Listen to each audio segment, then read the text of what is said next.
आरंभ करते हैं। अब परीक्षित जी सुखदेव महाराज जी से कहते हैं कि आप मुझे समुद्र मंथन की कथा बताइए। सुखदेव जी कहते हैं कि एक बार दुर्वासा ऋषि पे जा रहे थे, तो वहीं पर बीच में उन्हें इंद्रदेव मिले। अब इंद्रदेव मिले तो उन्होंने प्रणाम किया इंद्रदेव ने, और दुर्वासा ऋषि ने उन्हें माला पहनाई। वह माला पहनाकर चले गए। अब इंद्रदेव ने वह माला अपने, उनका जो वाहन है ऐरावत, उसे पहना दी। अब गलती से ऐरावत ने वो माला गिरा दी। अब जब महाराज फिर से आए और उन्होंने देखा कि दुर्वासा महाराज जी ने जब देखा कि मैंने जो माला इंद्र को दी, इंद्र ने उसे फेंक दी। उन्हें लगा कि इंद्र ने इस माला को फेंक दी। दुर्वासा ऋषि बड़े क्रोधित हुए और दुर्वासा ऋषि कहते हैं कि जिस सिंहासन का तुम्हें घमंड है, वही 14 लोग 14 भुवन तुमसे छीन जाए। अब ये बात सुन ली दैत्यों के जो गुरु है शंकराचार्य जी ने। अब जब उन्होंने ये बात सुनी, वे तुरंत जाके दैत्यों को बताते हैं। देखिए, हम सभी के घर में भी, हम सभी के जो पड़ोसी होते हैं, उनका बस कान हमारे घर में ही लगा होता है कि कुछ हुए नहीं कि हम जाए। तो उसी तरह जो दैत्यों के गुरु थे, उनका कान हमेशा लगा रहता था कि कभी इन देवताओं को कोई श्राप मिले तो हम जाकर उनका वध करें। इंद्र देवता को श्राप मिला है कि उनसे 14 भवन, जो भी उनके पास जितनी भी चीजें हैं, वो उनसे छिन जाए। तो फटाफट वे जाते हैं, सब दैत्यों को बताते हैं। दैत्यों को बताते हैं तो दैत्य युद्ध करते हैं और युद्ध में जीत जाते हैं। अब युद्ध में जीते तो सब भगवान, अब सब जो देवता है वे नारायण जी के पास जाते हैं और कहते हैं कि हे नारायण, आप सहायता करें। तो नारायण भगवान कहते हैं कि आप जाकर उनके साथ दोस्ती कर लीजिए। तब कहते हैं कि अगर, अब देखिए, वो जो दैत्य हैं वे बड़े चालाक हैं, तो वे हमसे दोस्ती नहीं करेंगे। तब कहते हैं कि अब हम समुद्र मंथन करते हैं। क्यों? क्योंकि देवताओं को भी पता है कि वे अकेले समुद्र मंथन नहीं कर सकते और दैत्य भी अकेले समुद्र मंथन नहीं कर सकते। तब वे जाते हैं, समुद्र मंथन का प्रस्ताव रखते हैं और कहते हैं कि ठीक है। अब समुद्र मंथन के लिए जो मद्राचल पर्वत था उसे उन्होंने किया और वासुकी नाग से वे समुद्र मंथन करने लगे। अब जैसे ही समुद्र मंथन स्टार्ट हुआ तो वो जो पर्वत था वो नीचे जाने लगा। तब भगवान श्री कृष्ण अवतार लेते हैं और वे उस पर्वत के नीचे आते हैं। अब यहाँ पर भगवान श्री कृष्ण चाहते थे, सुखदेव जी कहते हैं कि श्री कृष्ण चाहते थे कि उनको जो नाग है, उसके नाग के जो पीछे वाला हिस्सा है वहाँ पर देवता जाए।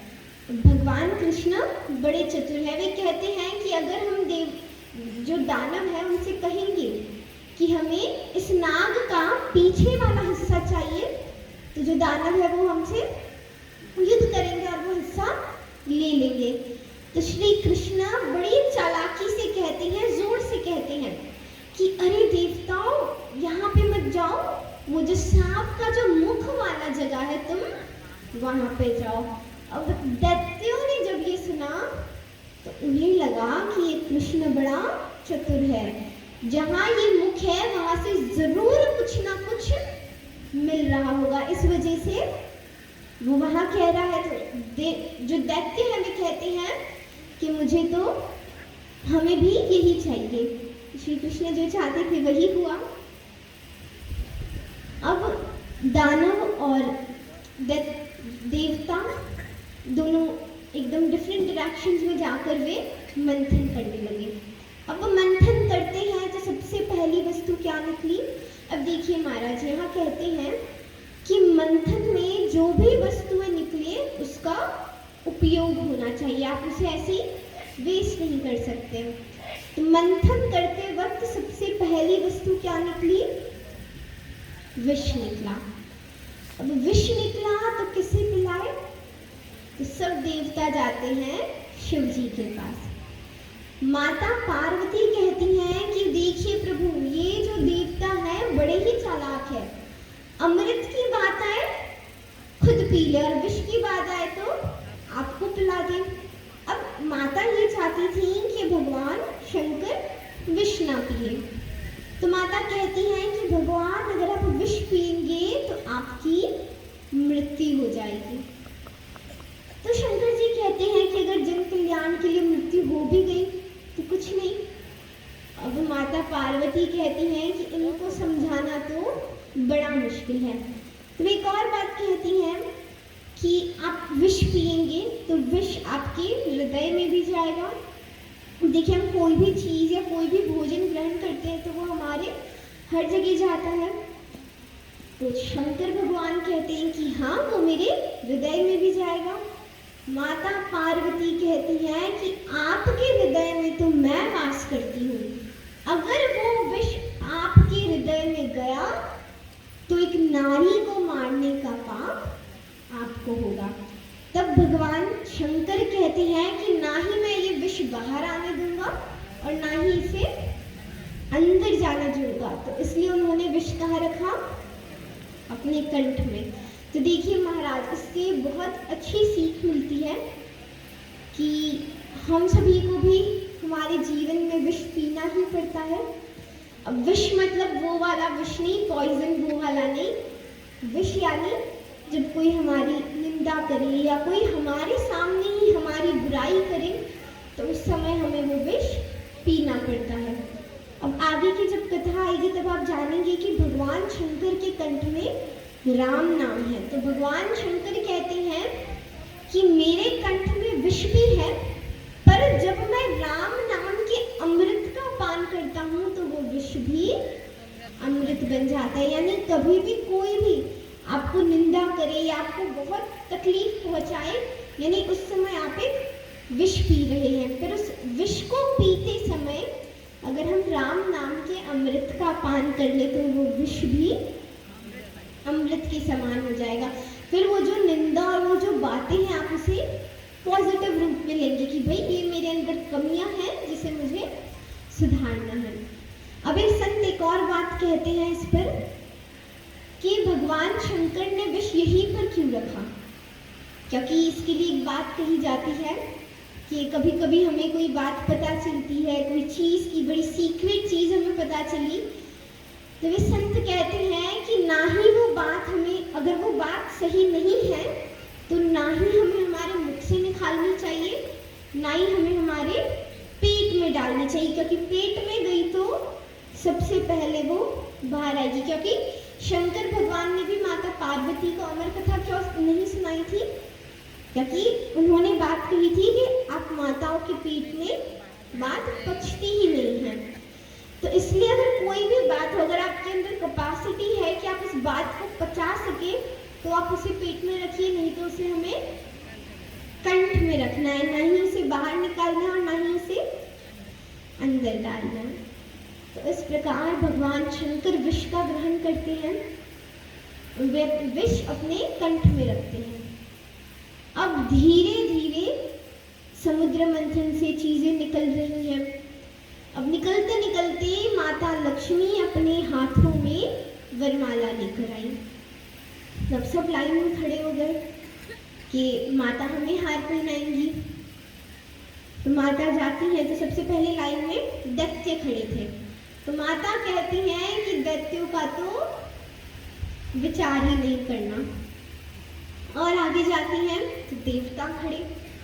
माता कहती हैं कि देवता बड़े ही अच्छे हैं और वे बड़े ही ज्ञानी हैं, परंतु उन्हें अहंकार बहुत है, तो इसलिए मैं उन्हें भी नहीं पहनाऊंगी। फिर और आगे जाती हैं तो ऋषि खड़े। माता कहती हैं कि ये है तो बड़े अच्छे, ना ही ये अहंकारी है परंतु क्रोधी बड़े हैं, इन्हें छोटी सी बात पे क्रोध आ जाता है, तो इसलिए मैं इन्हें भी नहीं पहनाऊंगी। अब वे और आगे जाती हैं तो वहाँ पे स्वयं भगवान विष्णु खड़े। अब वे भगवान विष्णु को क्यों पहनाती हैं? क्योंकि देखिए महाराज कहते हैं कि भगवान विष्णु के अंदर ऐसी 3 चीजें थी जिस वजह से उन्हें वरमाला पहनाई। क्योंकि कहते हैं कि विद्या ददाति विनयम, यानी विद्या वही अच्छी जो हमें विनम्र बनाए। तो आजकल होता है ना कि हम ज्ञान लिया, हम यहाँ से पढ़कर आए, ऑक्सफोर्ड यूनिवर्सिटी बाहर से पढ़कर आए, तो हम सभी के अंदर हल्का सा अहंकार आता है।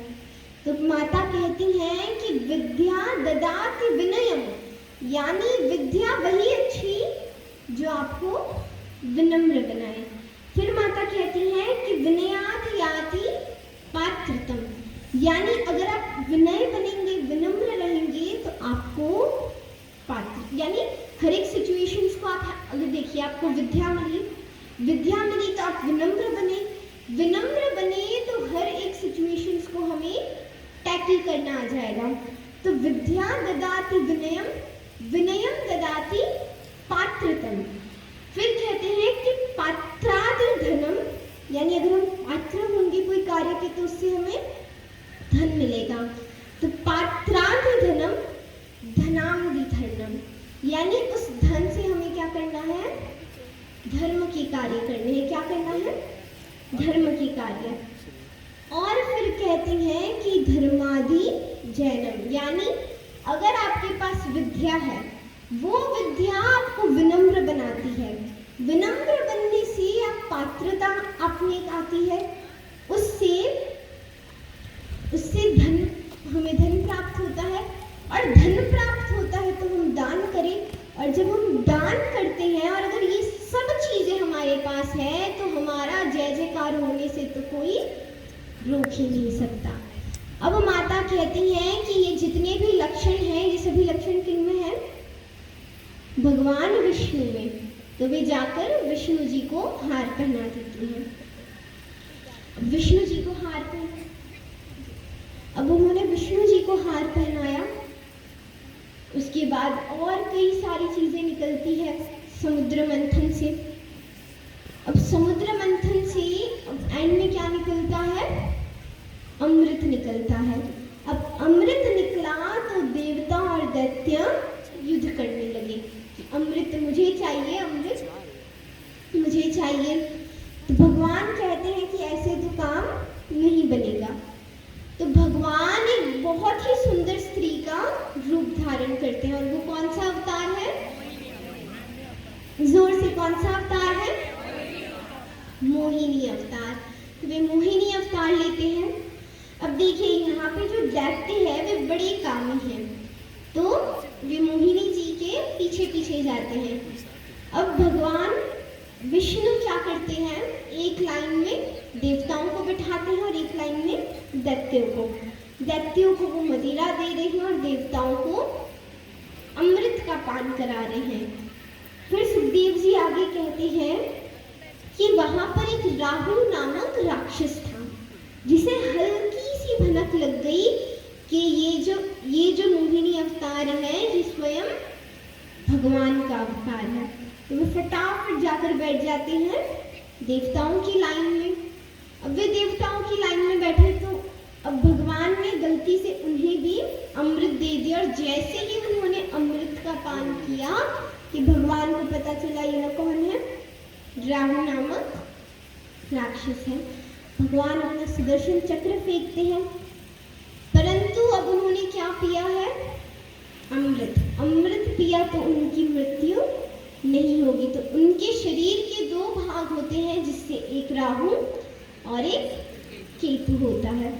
अब देखिए जो अनियन और जो गार्लिक यानी जो प्याज और लहसुन होते हैं, वे राहु को जब भगवान काटते हैं तो उनके रक्त से प्याज और लहसुन का जन्म होता है। तो इसलिए देखिए अनियन और गार्लिक एक तरह से हेल्थ के लिए अच्छे भी है और बुरे भी है, क्योंकि वे तामसिक के अंदर आते हैं, वे रजोगुण में नहीं आते।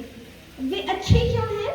क्योंकि उन्होंने अमृत का पान किया। इसलिए एक तरह से देखिए तो डॉक्टर्स कभी कभी प्रिस्क्राइब करते कि आप अनियन और गार्लिक खाइए। पर कभी कभी वो गलत भी होता है। क्यों? क्योंकि वो तो राक्षस का है। इसलिए कहा जाता है कि जितना हो सके उतना हमें अनियन और गार्लिक का सेवन नहीं करना चाहिए, क्योंकि जितना सात्विक आप भोजन करेंगे उतनी ही अच्छी बातें आपके मुख से निकलेगी। तो इस तरह समुद्र मंथन होता है। अब परीक्षित जी पूछते हैं कि महाराज समुद्र मंथन के बाद क्या दैत्य शांत बैठे? तो सुखदेव जी कहते हैं कि दैत्य कभी शांत बैठते ही नहीं। उन्होंने अब वहां पर दैत्यों में जो उस टाइम राजा थे वे थे राजा बलि। अब राजा बलि वे दैत्यों के तो लक्षण उनमें थे, परंतु वे दान बहुत करते थे, तो इसलिए उनका हो जाता है। अब देखिए, अगर आप देखिए बैलेंस हो जाता था। अगर आप देखिए कि राम अवतार में राम जी ने किसका वध किया? रावण का। और फिर बाद में भगवान का अवतार आता है कृष्ण जी का। कृष्ण जी ने किसका वध किया? कंस का वध किया। हिरण्याक्ष और हिरण्यकशिपु का भी भगवान नरसिंह और वध किया। परंतु अगर इस अवतार में देखें तो वामन अवतार में भगवान ने राजा बलि का वध नहीं किया। क्यों?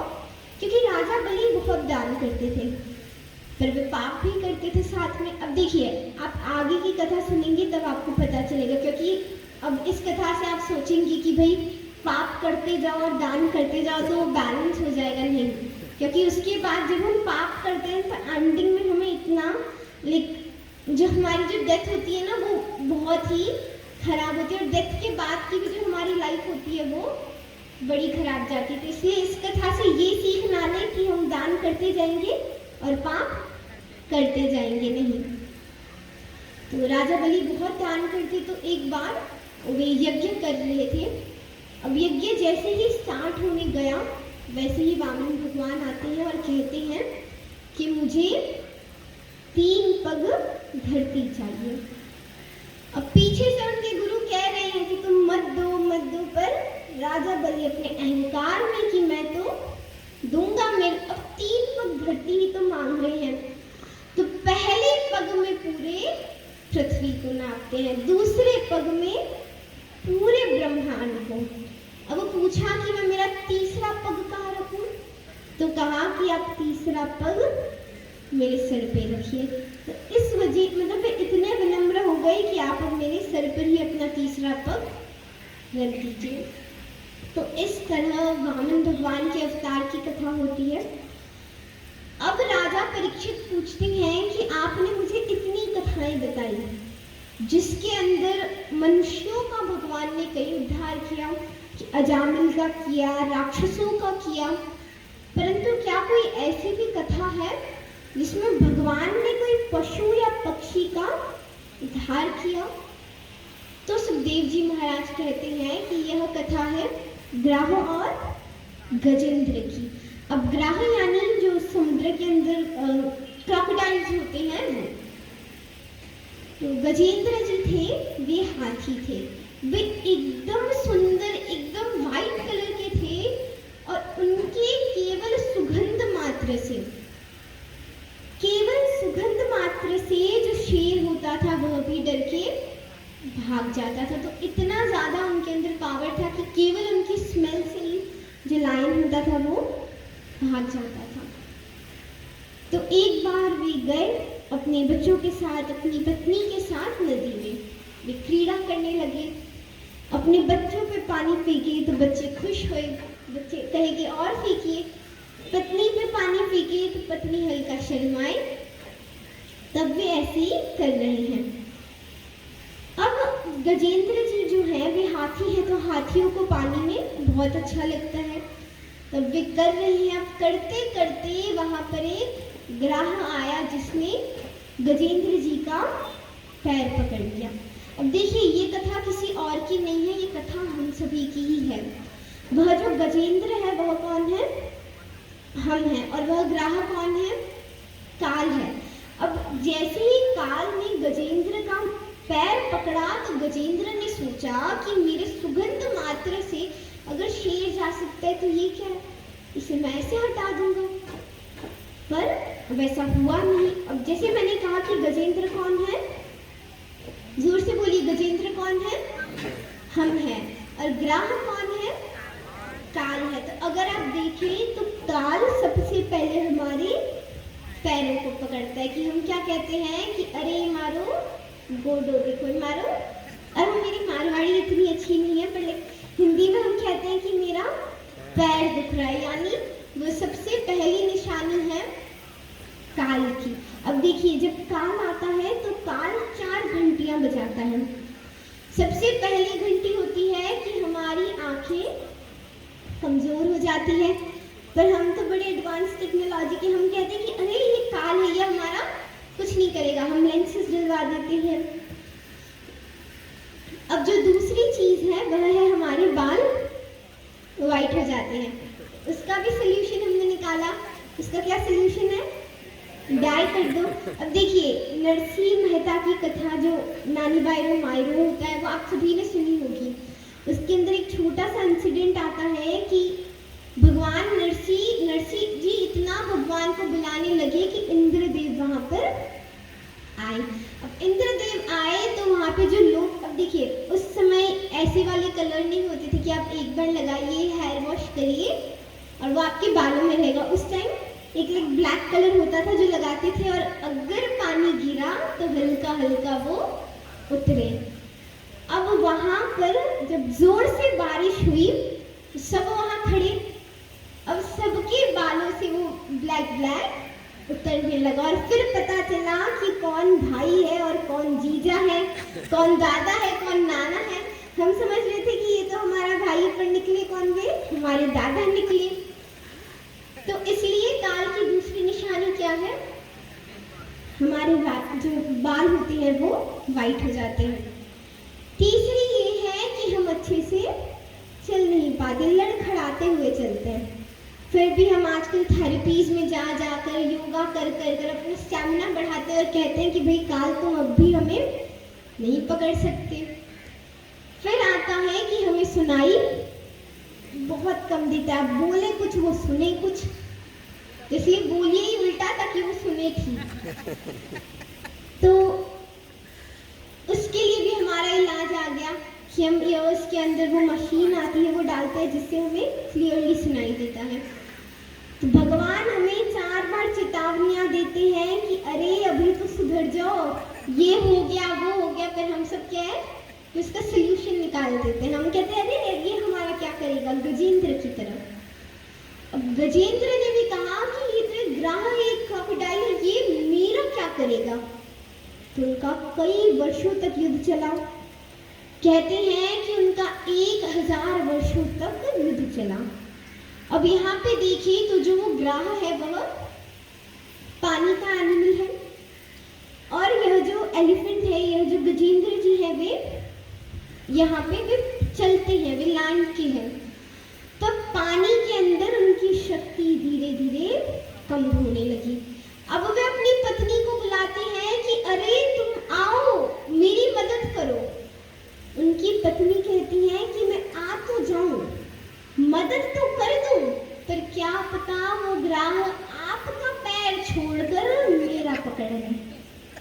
तो ये कहकर पत्नी नहीं गई। अब वे अपने बच्चों से कहते हैं कि अरे तुम तो आकर मेरी मदद करो, मैंने जीवन भर तुम्हारे लिए क्या क्या नहीं किया, तुम्हारी खुशियों के लिए क्या क्या नहीं किया। बच्चे कहते हैं कि पिताजी आप चिंता मत करिए, आपका अंत का कार्य हम अच्छे से करेंगे, उसमें कोई कमी नहीं छोड़ेंगे। गजेंद्र जी कहते हैं कि अभी तो मैं जीवता बैठा हूं, अभी से ऐसी बातें कर रहे हो। अपने रिश्तेदारों को बुलाते हैं, परिवार वालों को बुलाते हैं, परंतु कोई नहीं आया। फिर वे क्या कहते हैं,